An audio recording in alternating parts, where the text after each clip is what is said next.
Hello everybody, welcome to my channel, Thief of Cookies. My name is Erin, and today I'm going to be doing a drawing using Crayola Twistables as my coloring medium. So I have a couple of quick disclaimers about this video. First off, it was filmed a couple of months ago, so there's a couple of problems. My camera angle is not super great and things get kind of cut off here and there. And then I also had not figured out how to use autofocus, or how to disable autofocus on my camera, so things get a little roller coastery in there a little bit. I tried to edit out the worst of it. Hopefully it's not too bad, but I apologize if it is. I know how to fix that now, so it's not going to ever happen again, hopefully. Anyway, so while I was drawing this, I made a mistake while I was erasing my undersketch. It's something that happens to be kind of often because I tend to be kind of rough on my paper. Here it is.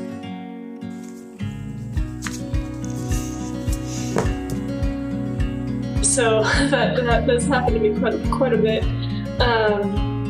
An easy way to fix it, if you are not aware, is just to iron your drawing. And of course, if you have a steam iron, make sure that all the water's out of the chamber. You don't want to risk steaming your drawing and messing up your line art or anything. I do not know how this causes the paper to react with wet media. Since I'm just using dry media on this paper, it's just regular printer paper too. So yeah, so that happens to me a lot because I'm pretty rough with my drawings, I think. But yeah, so as I'm using these Twistables, I'm just building them up layer by layer. It's something that I find about Twistables.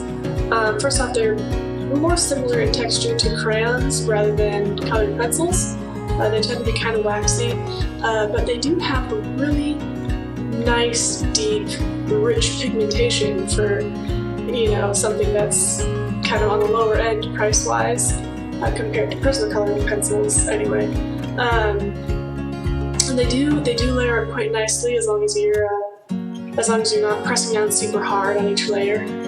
If you're just being gentle with it and just building up a little bit by bit by bit, they do layer quite nicely, which I really enjoyed working with for this piece. So there are a couple of colors in this. I have the 30 pencil set for the Crayola Twistables. There's a couple colors. There's one of the lighter, warmer purples, and then there's the aqua one also. Both of those I tend to have trouble getting a really deep pigmentation with them if I press really hard. They seem to be a little bit waxier than the other colors. I'm not sure if that's something that's common to just like if it's just my pack, like I just got a couple of bum pencils in there, or if it's something that's common to all Twistables. So not sure about that, but you can still use them to layer up everything. You just don't get as deep of a hue as well as I was expecting. So yeah, so as I'm coloring these in, I kind of doing a little bit of a shift in color as the object goes into shadow. I wanted this dragon to be somewhat iridescent, not entirely so. I could have, you know, even though I didn't want it to be like super shiny, I could have still probably brought this effect out quite a bit more. I'm kind of a whip, honestly, when it comes to coloring. I do things really cautiously. I build things up really slowly, and I just really take my time when I'm coloring, especially traditionally. I just am very not confident, so I tend to kind of dilly-dally around a little bit. So yeah, so that resulted in a slightly less intense effect than I probably wanted, but I did still enjoy the end effect that it gave in the light. I wanted it to kind of shift to greenish yellow, so I've got the kind of yellow-orange lighting from the fire that the dragon was breathing, and then I just kind of used some greens to blend that into the blue, and then the blue I used a cooler blue to blend that into the purples, and I did use a black to try to get some value in there. That is one complaint that I have about Twistables is that they do not have a great range of colors for Crayola, considering that Crayola is known for having like 500 colors of crayons or whatever. I wish they'd bring the variety to these Twistables, because I really like using them. They're very convenient. They have a great weight, especially for sketching.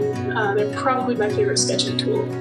So, and for this background, I kind of talked about that a little bit in, I think, my 13th Inktober video. This is just this kind of default style that I tend to fall back on. And that's something that I want to change about myself and my art, is experiment a little bit more with different styles of background and environmental elements, because that's something that I'm really not super comfortable drawing yet. And I would like to become more comfortable. I'd like to be able to fit them to the style that I have in mind, to design them rather than just detailing them and just be like, oh, well, here's the one way I know how to draw a rock, so you're just going to get a bunch of these kinds of rocks. And you can tell they're pretty much the same style as the rocks that I drew in my Inktober video where I discussed this. It was the one with the black cat and the yellow and orange leaves. So, but yeah, I mean, other than that, I was pretty pleased with how this piece came out. It is, like, environments in general is something that I do struggle with, so I get really excited when I just succeed in, like, hey, look, it's a background. I definitely have a long ways to go in getting better with environments and making them fit the character more and fit the mood and the scene and the story. And really, I think there's a ton of storytelling elements that you can do just with your background and your environment. That's something that I see in video games that I love all the time, is when the designers just take the time to tell a story with just props and background and environment elements. I love seeing that kind of stuff, and it's something that I'd like to include more in my own work. So I'm getting kind of to the end of this video, so I guess I'll just thank you all so much for watching. Thanks for dropping by my channel. I hope to see you again in my next video, and have a great day. Bye!